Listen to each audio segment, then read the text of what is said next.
we study about demand and law of demand. Let us, before going into the topic, let us know about what at all is demand. For a layman, wishes and desires, wants and demand have the same meaning. But for an economist, wishes or desires, wants and demands are different.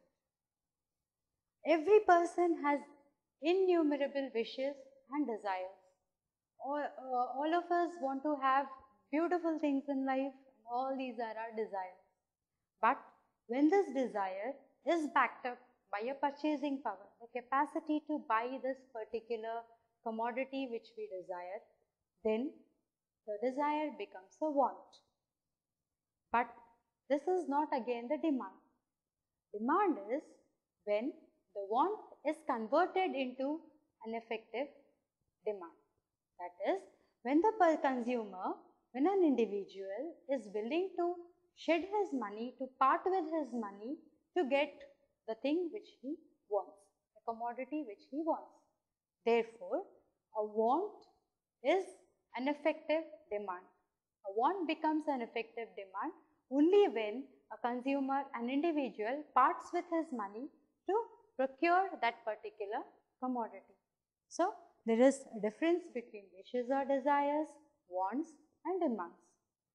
Now, at a given price, a consumer will want to purchase a particular amount of a commodity.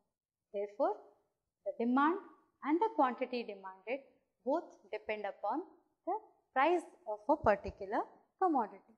Now, what are the elements of demand? Want, price, place and period, the time period. First, for an individual to demand a particular commodity, he needs to have a want of it. He needs to desire it. This desire needs to be backed up by a purchasing power. Only then the desire becomes a want. When the want can be satisfied by parting with the money, the want becomes a demand. Therefore, the most important element of demand is want. Second, the price of the commodity plays a major role in the want of a commodity or in demand of a commodity. When the price of a commodity is such that the consumer can afford to buy it, then alone the want becomes an effective demand. And third, at a particular place, the consumer will want to buy a particular commodity, and that is his demand. That becomes his demand at that particular place and during a particular time period. Some things are demanded only at particular place during only a particular time period. You demand certain particular things, like you have your pens and notebooks, or you have some snacks when you are going on an outing, or when you are in a movie, enjoying a movie, you buy certain snacks and all at that particular place. You don't want to buy it outside or and things like that. Therefore, place and time period also are the main elements of demand. Now, how do we define demand? Demand of a particular commodity is the quantity of the commodity purchased at different prices at a particular point of time by a particular consumer. Now, let us consider a case wherein a commodity X, the price of the commodity at different price levels he will be seeing, and the quantity of the commodity demanded at the different price levels. Say the commodity cost ₹1 per unit, the consumer is willing to buy 50 units of this commodity at a cost of ₹1 per unit. The cost of the commodity now increases to say ₹2. The consumer will want to buy only 40 units of the commodity. Similarly, still increase in the price and still decrease in the quantity demanded of the commodity. At ₹4, the quantity demanded will be 20 units, and at ₹5, the quantity demanded will be 10 units. Here we see, as the price of the commodity goes on increasing, increase in price and that there is a decrease in the number of units of the consumer, of the units of the commodity the consumer wants to consume. Therefore, we have, with the increase in demand for the price of a commodity, the quantity of the commodity consumed by a particular consumer goes down. And this is the table which shows, and this table which shows the amount of commodity consumed by the consumer at different price levels, and this kind of a table is known as a demand schedule. When this table is depicted into a graph, then this demand schedule becomes what is known as a demand curve. You get something like this, a demand curve. The higher the price of, you take the price on the y-axis, the quantity demanded on the x-axis.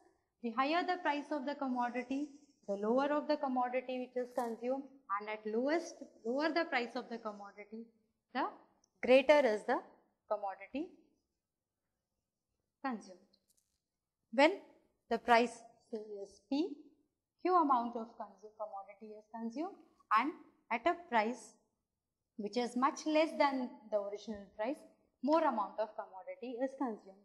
Now here, when we talk about the price change and the change in quantity, we take into consideration certain assumptions that all the other things remain constant. What are the determinants of demand? The other things which we were talking about. Price is the first and the foremost determinant of demand. We have seen at increasing prices, the quantity of demand, the quantity demanded gets reduced, and at reduced prices, the quantity demanded increases. The demand is more at lower prices. Then income of the consumer. The more the income of the consumer, the more is the demand for a normal good. When the income of the consumer increases, he would want to increase his budget for the particular commodity. He would want to buy more of a commodity at increased income. The commodity provided is a normal commodity. Then, with the decrease in income of the consumer, the commodity purchased by the consumer will get reduced and the demand curve shifts leftwards. Now, let us see this in a graph. With the increase in income of a consumer, there will be an increase in the demand for a particular commodity. Again, we take the price on the x-axis, quantity demanded on the y-axis, price on the y-axis and quantity demanded on the x-axis. The demand curve is shown here. With the increase in income of the consumer, this demand for that particular commodity at the given price increases, and this is the increase in the demand. The demand curve shifts leftwards, shifts towards the right, upwards towards the right. This is due to increase in income of the consumer. Now, next, second thing, let us take into consideration the prices of the related goods. The related goods are of two kinds, substitutes and the complementary goods. When it is a substitute good, one good can be easily substituted for the other. When it is a complementary good, the two goods are used together. They are jointly demanded. One is useless without the other, like car and petrol. Take the example of pen and ink. Then last comes the tastes and preferences of the consumer. We talk about the price of the commodity. We have already talked about this. Increase in price of the commodity increases the demand for a commodity, and decrease in price of a commodity increases the demand for it. Increase in price of the commodity decreases the demand for the commodity, and the decrease in price of the commodity increases the demand for it. Next is the income of the consumer. They have a direct relationship. Increase in income increases the demand for a normal commodity, and decrease in income decreases the demand for normal goods. Price of the related goods. When we talk about related goods, we talk about substitutes first. In case of substitutes, when the price of one commodity increases, the price of the other commodity remaining the same, the consumer who was purchasing the previous commodity will substitute his commodity for a commodity which is available at the lower rate as compared to this commodity. Therefore, the demand for the commodity in question will change. Now, suppose there is, we talk about two substitutes, tea and coffee. There is, this is the demand for tea, say. This is the demand line for tea, the initial demand. Now, tea and coffee are substitute goods. With the increase in price of the coffee, people who were drinking coffee earlier would give up coffee and go in for tea.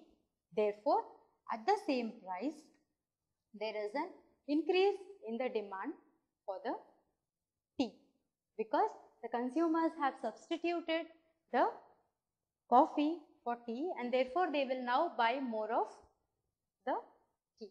So, increase in price of the substitutes will increase the demand for the commodity in question. In the same way, decrease in price of the substitutes decreases the demand for a commodity in question. Like if the prices of the coffee come down, keeping constant the prices of the tea, then the demand for tea will reduce because the consumers who were purchasing tea earlier would now find it more comfortable to go in for coffee which is available at that particular price. Therefore, decrease in price of the substitutes decreases the demand for a particular commodity. Now, next we talk about the complementary goods. What happens when there is an increase in the prices of the complementary goods? When there is an increase in the price of the complementary goods, say petrol, for cars, the demand for the cars definitely goes down because at higher prices of the petrols, no one will want to spend more on buying a car and then using petrol for it at higher rates.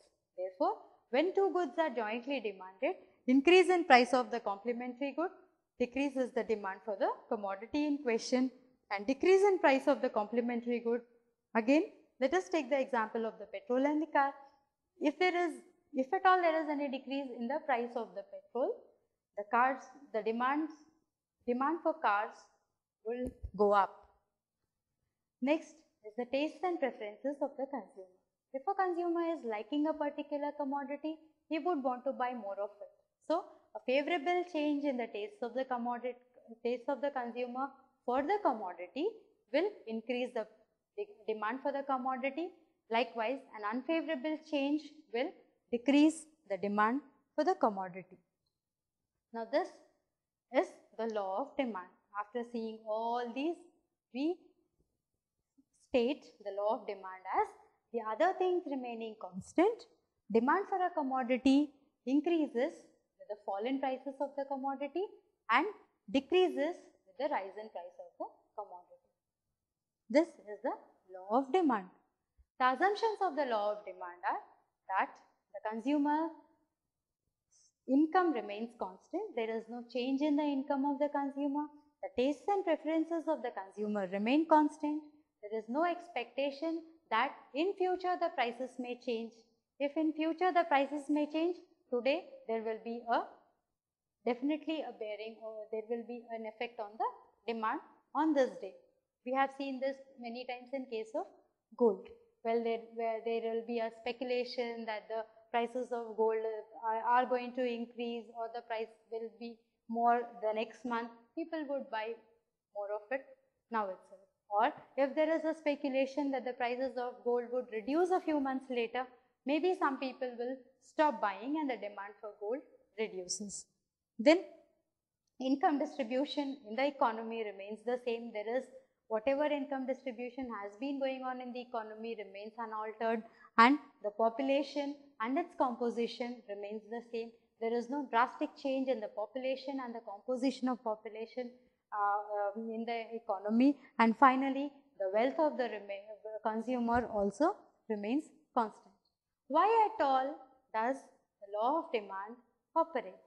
That is, why at all does a person want to buy more of a commodity at lesser prices and less of a commodity at more prices? the reasons for the operation of the law of demand. First and foremost reason is the law of diminishing marginal utility.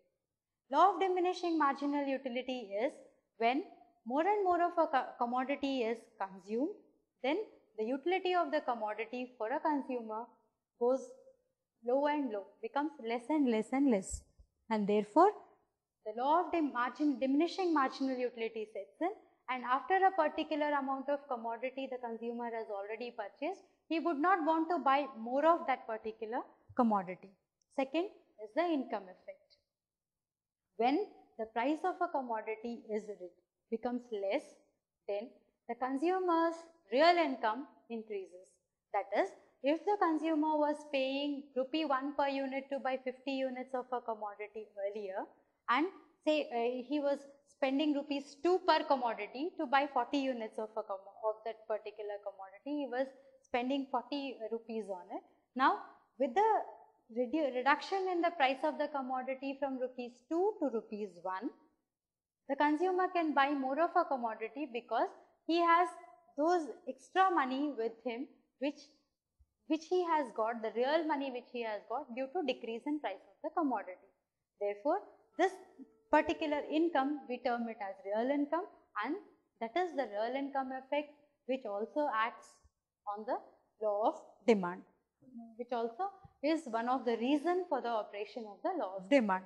Third is the substitution effect. When there are two commodities and the price of one commodity falls, the consumer wants to buy only that commodity which will cost him less, and he will get the same benefit out of that. Therefore, the substitution effect crops in. Then you have the change in the consumer group. When a group of consumers suddenly stop buying a particular commodity, the demand for that particular commodity becomes less, and then every commodity has many uses. So, when a commodity is available at the least possible rate, the consumer will want to buy more of it to use it for every alternative use, and when a commodity is available at a very higher price, he will restrict the usage of that particular commodity and he will purchase less of the commodity. These are the different reasons for operation of the law of demand.